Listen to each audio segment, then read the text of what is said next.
officially welcome you, Marie Bostwick, to our Fresh Fiction Video Book Club. It's so good to see you again. Good to be seen. Because, we always love having you in Dallas. So this is the next best thing. I know. I need to come back because, like when I'm in Dallas, there's always the best restaurants, right? Yes. Yeah. Yeah. The best tea rooms in all of America are right there. Who knew? Well, and we had that one really fun night where we did like the paint and sip. The paint and sip. All painted a version kind of based on one of your book covers. And that was so much fun. I still have that hanging. That was fun. Yeah. Yeah. So we do different things. I'm a big believer that book events should be parties, which I know all of you share in that opinion. So. Well, Marie, for some of our readers who might be new to you, hard to imagine, but can you tell us a little bit about yourself and how did you first get started writing? Oh, gosh. Well, so a little bit about myself. I have written, I believe this is my 20th book, if you count the novellas. And my first book was published in 2005. I've had 3 of my books have been Reader's Digest Select Editions. I've had books in the New York Times and USA Today bestseller lists. One of my books was made into a Hallmark Hall of Fame movie called Christmas Everlasting. The book itself, though, was called The Second Sister because until Hallmark told me, I didn't realize that I had actually written a Christmas book. So who knew? But, and of course, it was super fun. I got to go to the set. I got to meet Patti LaBelle. I got to meet Tatiana Ali and John Gray Whitfield and all kinds of exciting and wonderful people. And it was really a great day. They did, of course, take my 300-page book, 350-page book and like do this one little thing. They left out so much stuff. But as my husband, who's really, when I read the script, I was like, oh, this is really, this is sort of different. And my husband, who is so wise and so smart, put his hands on my shoulders and looked deeply into my eyes and said, baby, the check cleared. And I thought that was such a valid point. So anyway, so that's some of the things I've done. I live in Washington State. I have lived all over the place, which turns out to be, I've lived in 10 different states and had like 25 addresses or something. And this turns out to be the ideal resume for a writer because I can and do set my books in pretty much any region of the country. And I can do that and write about it authentically. So that was one question. That's kind of about me. Oh, I'm married. I have a very attractive and moderately spoiled Cavalier King Charles Spaniel. I have 3 sons who are all grown up and don't call nearly as often as they should. And I have 6 grandchildren who are all, they're all extremely advanced. So there's that, and attractive too. So all of my grandchildren are geniuses, as are everyone's grandchildren, right? So anyway, and how did I first start writing? Honestly, there wasn't a time when I wasn't writing. I started writing as a very little girl, as some is the case for so many writers. I know this sounds ridiculous, but I was actually trying to write something that I was making sort of an attempt to write a screenplay, and I wasn't in school yet. So I can't do math like at all. That's why I have an agent, because I was promised there would be no math in this career. But words and writing, I'm kind of a savant and always was. When I was in my early 30s, it's a long story, but I sort of practically stumbled into a writer's workshop by accident almost while I was on vacation, mostly just because I was trying to avoid things that would involve sweating. And there was just way too much sweating at this particular vacation. So I went to this thing. Anyway, the guy who was the facilitator of that writer's workshop, which went on for like 2 hours a day for a week, pulled me aside on the last day, asked me what I'd published. And the answer was, of course, nothing, and had no thought that I ever would. I was living in Mexico at that time, the nation of not like New Mexico, like over the south of the Rio Grande. And he was like, well, you have to go to graduate school, or you have to go to writers conferences, or you have to, and I just had another baby. So, I said to him, yeah, I live in the third world and I'm breastfeeding. So I don't really see that as being an option for me. So anyway, after all of these things, he finally said, well, I guess I will have to teach you. And that gentleman turned out to be the director of the graduate writing program at Colorado State University. And for the next 3 years, he was my teacher, my mentor. And I wrote a short story a month for him. And this was like pre the interwebs. So I actually, mailed them, which was tricky from Mexico, believe me. Yeah, the mail was not always the most reliable thing. And he would read them and he would mark them up with so many red marks. I couldn't imagine why this man thought I could write, because initially, at least, I thought, well, he hates the way I write. But slowly I got better. And after about 3 years of writing a short story a month, I started working on something that got longer and longer and longer. And that turned out to be my first book. And I finished it and I put it in a drawer for a whole year and pretended that those previous 7 years at that point, because I spent 4 years on that book, had not happened. And by that time, I was like, my 40th birthday was looming.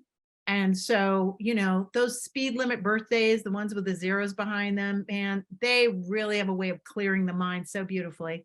And I finally realized that never knowing what might have happened could not possibly be worse than being rejected. So I started sending out the book.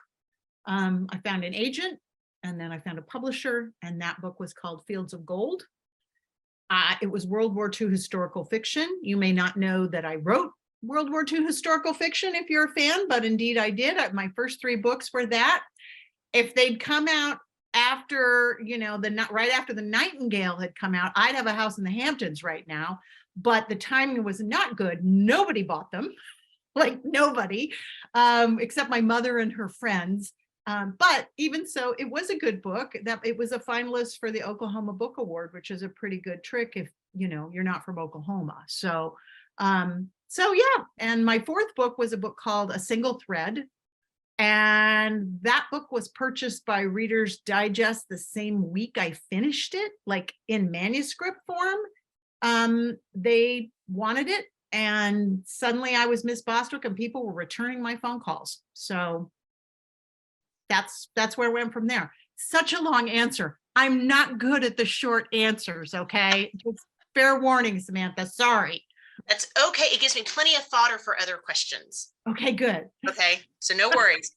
So with that, from toward the end of that, so what was the transition then from going to the historical World War II fiction, which 3 books in, I mean, that's not just dipping your toe, to then transitioning to to a contemporary story. I just felt like I had written what I wanted to write about that period at that time. And I suddenly had an idea for a contemporary book, and that's what I wanted to do. Early in my career, I've had 1, 2, 3, 4 editors thus far. My first editor pretty much she allowed me to be feral.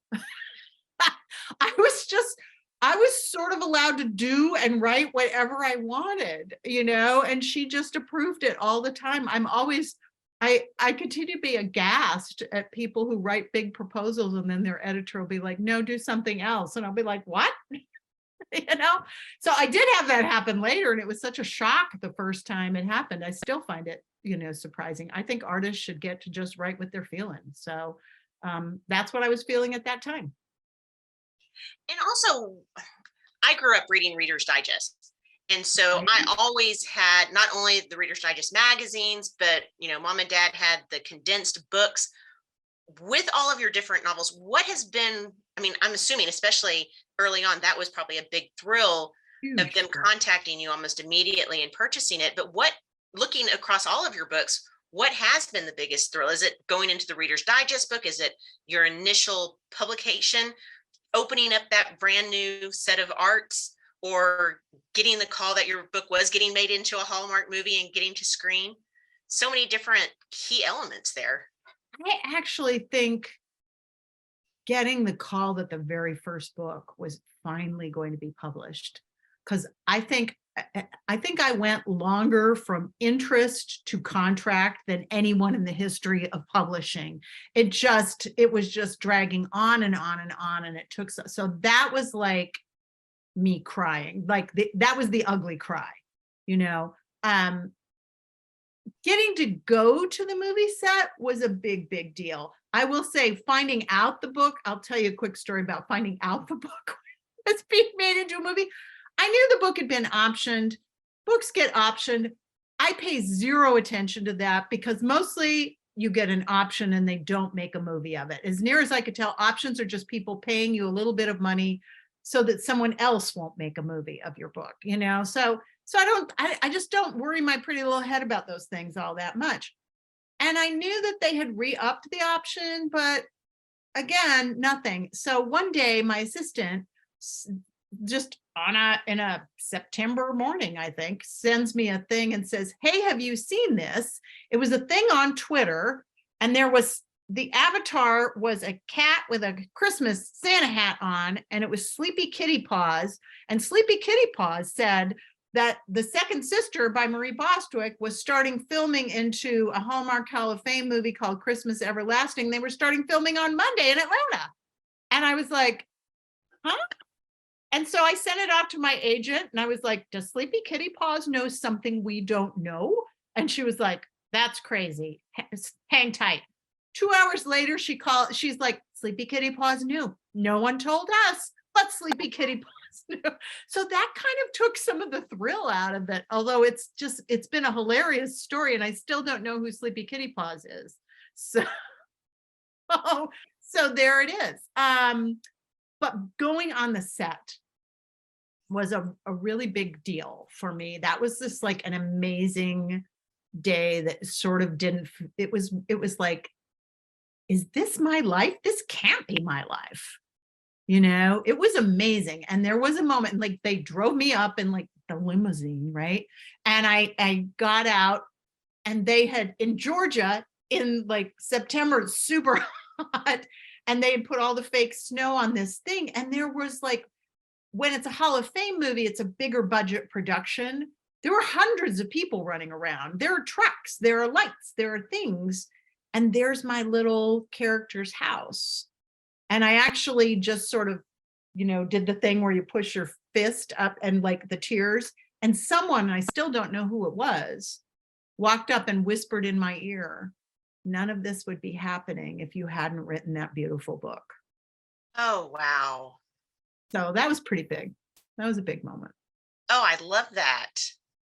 Yeah. It's so good to hear that you're able to take those moments in from the filming aspect of it. Like you said, seeing the main character's house and seeing that actually come to fruition, because there were also elements where I would think would maybe be a little bit disconcerting because they did change aspects of your story. You know they're going to do that. You know they're going to do that. And honestly, I thought they did a very good job. I mean, I will tell you, of all the books I've written, that one was a bit dark, and they removed that. So I was honestly very surprised that Hallmark would have optioned that books. I've written books that I was like, I even told them, I was like, I've written books that are perfect for you. I don't know why you know, like, it's confounding to me that you chose this one. And they really did leave out some of those darker elements. In the book, you know, it is all about an incredibly complicated and difficult sister relationship that I am one of 7 girls. So I know about complicated sister relationships. I can write them really well. Oh, I'm saying hi, Kathy D'Amelio. Nice to see you, sweetie. And hi, Paula White. Sorry. So they kind of, you know, there were a lot of things that were left out, and it made sense. And what they used, they did very, very well. I was thrilled with the cast. And I was, you know, really pleased with the direction. So there was a lot that was good. And I knew that it's it's a 90-minute movie. They're going to have to pick and choose, and it's Hallmark. What are they going to pick? The love story element, which I write women's fiction, and the love story element is by definition the least well, not the least, but it is not the most important dramatic element in the film. It's, you know, in women's fiction, the drama always surrounds the personal, emotional, physical, spiritual, intellectual development of the female heroine. And if there's a love story element, that's great, but it's not the most important dramatic question. But in a Hallmark movie, it is. Well, speaking of the dramatic development, let's talk about the new book, Esme Cahill Fails Spectacularly. And I love this title because if you're going to fail, let's Go big or go home. big or go That's home, what I'm right? saying. So what was the inspiration behind this new book? You know, I have written about failure a lot. Actually, I do. I often have characters who feel like they're failing because honestly, I just think that's so human. I mean, Pick a day sometimes, right? I mean, we all go through it. yeah, if there's anybody who has never had that feeling like they're just blowing it, then I really don't want to be friends with that person because that's just not, that's, you know, they're either not paying attention or super narcissistic. So everybody has that feeling, and it is just, it's not the first time I have addressed that topic, but I did it in a much more head-on way. And so I will tell you, while I was writing this book, there were moments when I thought I had jinxed myself by picking that title, because I rewrote it about 20 gazillion times, it felt like. It was my COVID book, and it was tough. And it's so funny, you know, a lot of authors are releasing and talking about their COVID books. And what I'm saying is a theme I've been hearing over and over again, because I do a book podcast, and, you know, people are just like, that was a really hard, difficult time. It certainly was for me. I lost my father in that time. My stepmother had a massive stroke and eventually passed away too. So there was just, I had a lot of issues with elderly relatives.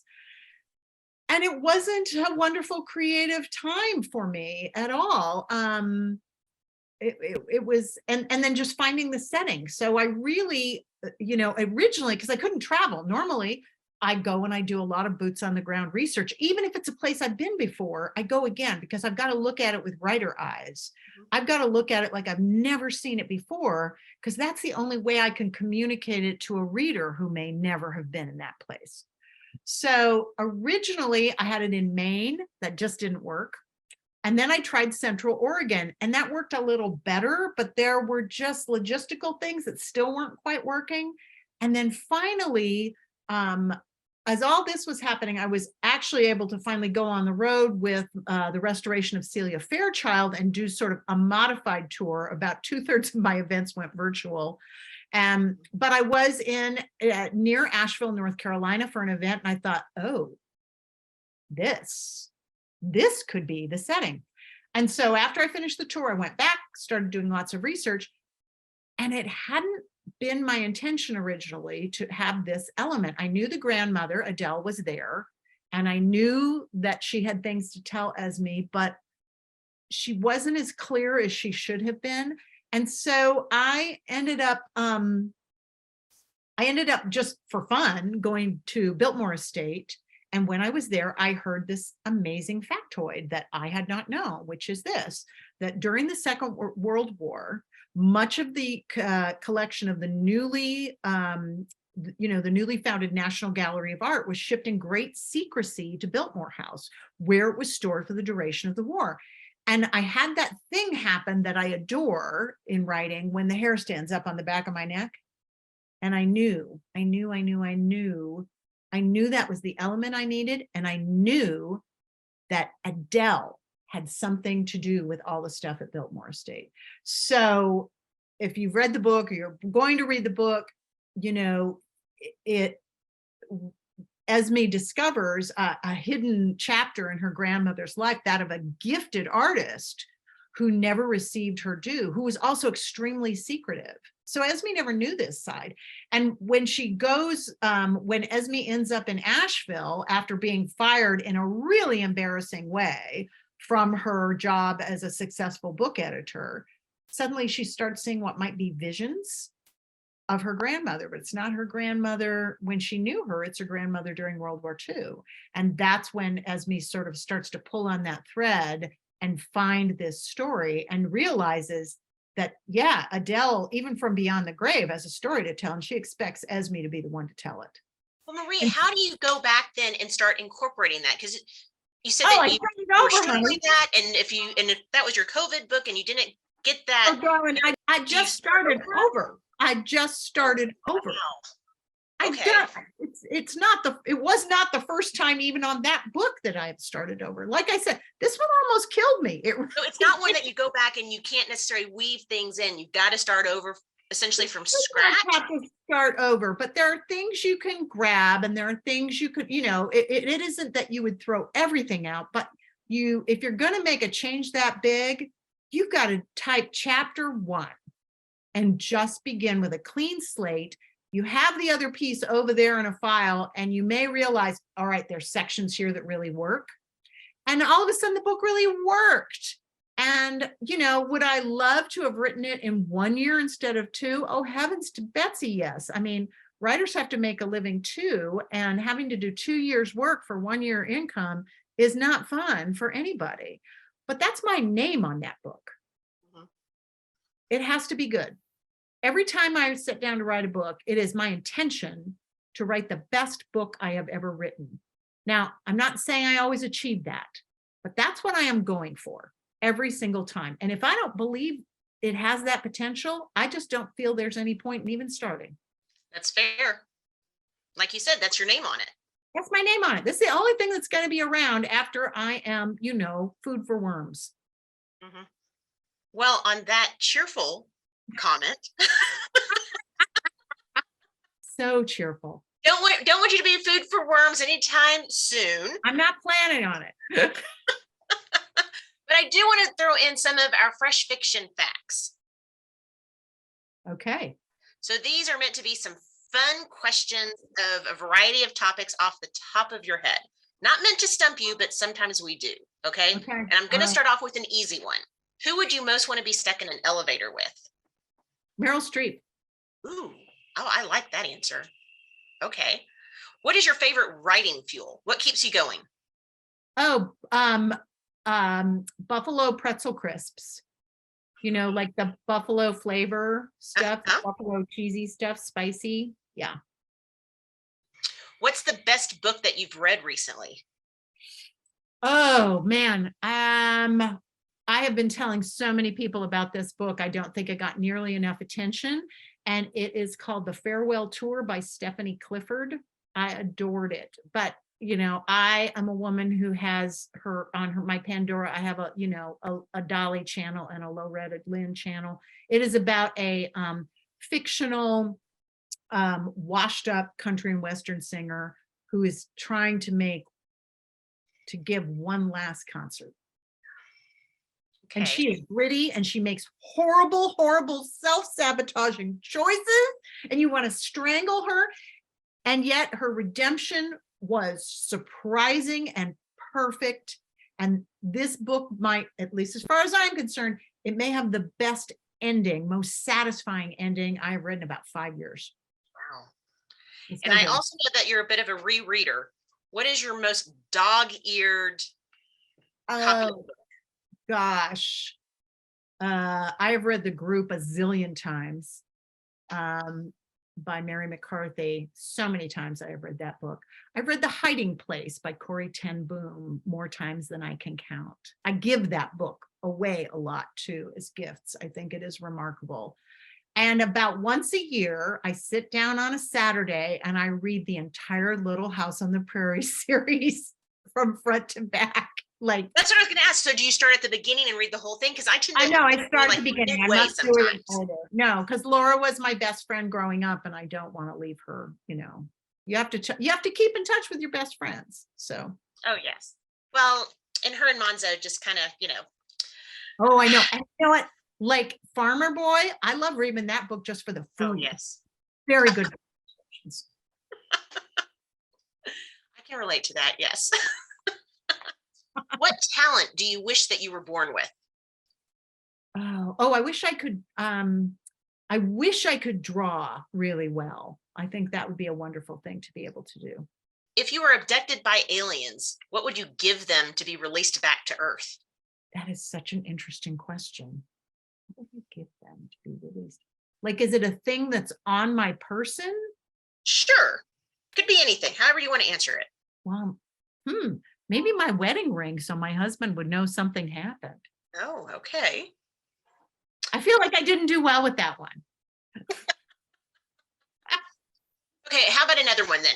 Kind of along the same lines. You've been kidnapped, but 2 hours later, you're returned because you can't stop talking about what? Oh, well, my family, for sure. Okay. What's the thing on your to-do list that you keep moving? There's a short story I need to write. And I have the belief that if I have all of the other things off the list, then I will be able to write it sort of in one fell swoop. This is a misinformed belief, but that's where I am. Yeah, that's usually my thought on some stuff I have to write for work, and it never quite turns out that way. Now, if I had just sat down and written it by now, instead of like doing all the things that I believe will give me a clean slate so I can write it, it would be done. Yep. So, welcome to my world. Yes. What sucked as a kid, but is now awesome as an adult? cleaning closets. I just reorganized. If you follow me on Facebook, I did a video of my recently organized closet. And I had the world's dirtiest room as a child. It was horrible. It was like knee deep in stuff. My mom one day, I mean, it was hilarious. She came because she knew there was just no point in saying clean your room because I didn't. She came and she draped herself on the door jamb. I'm in the living room. I'm like, what's wrong? She was like, oh, it's all right. I just walked by your room and a creature reached out from the dirty laundry and tried to pull me in and suck me into the vortex. But I needed to get, it was this whole story. And I was like, fine. I'll clean it on Saturday. So my mom would put a crime scene tape when it just got too bad. I like your mom. That was a good one. Yeah. And it's not something I've improved with age. So again, I'm actually I'm very tidy now. So now I love all of that. Yeah. Got a lot of clutter. It's like, but what is something that you own a ridiculous amount of? Well, books and fabric. Mm-hmm. I have so much fabric. Which do you think is probably more? Books. Yeah. Mm-hmm. I mean, my husband, he bought yet another a bookshelf for me last year. And he was like, this is it. This is the last one. We're not. And just 4 days ago, he's like, I guess we have to get another bookshelf. Now, the sad thing is I have fabric around my house and I don't really sew. So go figure. I sew, but I have way more fabric than I'm going to have lifetime to sew. It's, part of it is just having it. So. Exactly, because you never know. Well, this is it. It represents the possibility that you might sew. So that's a thing. Yes. What is one, because I know you're big into crafting, like with the sewing and other things. What is one craft type activity that you want to do that you haven't yet tried? Oh, weaving for sure. I would like the giant floor loom, but if I got one, my husband would leave me. I mean, I think that would be, he's been a very good sport about all of the crafts. There are so many crafts, so much cooking going on all the time. I think the floor loom would be the just a bridge too far. And with that, would you want to create fabric or are you looking to do a rug? Because I had a friend that did that, but I wouldn't do a rug. I would be creating textiles for fabrics and things, So you need to work your way up to it because she was starting with knitting and then she decided, she needed to spin her own yarn. So she got a spinning wheel. And then you're going to need sheep. Right? No, hasn't done that yet. No, see, I would be one of my favorite ridiculous books is, I think I had 3 copies at one point, and I believe it's called A Year on a Yarn Farm. Oh, wow. It has all these cool pictures and the sheep and the dyeing and this, but I will say it disabused me from the idea that in fact I wanted to have a yarn farm because I realized this is actually a lot of work. This isn't just like you get to have fluffy little sheep and like give them a haircut once a year and then suddenly there's yarn. Yeah. But it was a fascinating book, such an interesting process. We've gone down the different pathways of the difference between Angora and alpaca and all these different types of material. And she's like, oh, if you get certain kinds of dog hair, and I'm just like, oh yeah, Sarah, I draw the line at dog. I draw the line at dog hair. I think that. Yeah. Again, you never know where the topics sometimes go, right? Yeah. But with that, I've got two very important questions left for you. Okay. What is the next thing that our readers can look out for from you? Because of course, even though you just put stuff out, we're always interested in what's coming next. I actually can't talk. I'm so sorry. I hope to be able to talk about things soon. Okay. I'm at that place that writers get to where I'm just not permitted to discuss things right now. Okay. Well, in lieu of that, then what is the best way for our readers to keep up with you and stay in touch? Well, first of all, there's actually a bunch of ways. Go to my website, mariebostwick.com, sign up for, I have 2 newsletters. So I have my author newsletter, which comes once a month. I try to make it interesting and fun. I try to, unless it's like I have a book coming out, I try to make it not, me all the time. I get book recommendations. I have recipes. I have, we always have a fun reader giveaway on that. And then I also have a blog, a lifestyle blog called Fiercely Marie. And if you get that newsletter, that comes once a week. So my motto on my blog is live every minute and love every moment. And I just try to have positive, wonderful things that are on there, everything from lots of recipes, because I do adore cooking and I do a lot of it. So I share recipes often, but also crafts and travel tips and, general life advice, like sometimes like, how to be a good mother-in-law. There's the things that are going on in my world. And we have like many thousands of subscribers to that newsletter and they really like it. So that's a thing. Also, I'm on Facebook and I'm on Instagram. I host a podcast called the 10-Minute Book Talk that shows up on Facebook every week. I love it because, in 10 minutes, you can find out about a book. So it's kind of really great for people who love books, but don't have a lot of time and want to find new authors. And that's been fun because I get to do it with 2 other best-selling authors too. So we've gotten to be good friends. It's like it's like the lazy woman's friends in fiction is what it is. And then the other thing, which is very exciting, is guys, I have just started writing a monthly women's fiction column at Fresh Fiction. So my first column was out in July, and I'll have another one coming up. So yeah, lots of ways. Oh, Kathy is saying a podcast. Well, it's not really a podcast because it's on Facebook, but we call it a podcast. It's a video thing. So on Facebook, 10-Minute Book Talk. That's what you're going to look for. Awesome. And of course, the column for Fresh Fiction is located on freshfiction.com for people, they want to go check that out. And so, Marie, thank you so much for joining us tonight. Stick around for our happy hour and additional Q&A with some of our readers offline. And look forward to seeing you the next time you come to Dallas. Okay, everybody go get yourselves a copy of ESME Cahill Fails Spectacularly. You will be glad you did. Thanks, Marie. Thanks.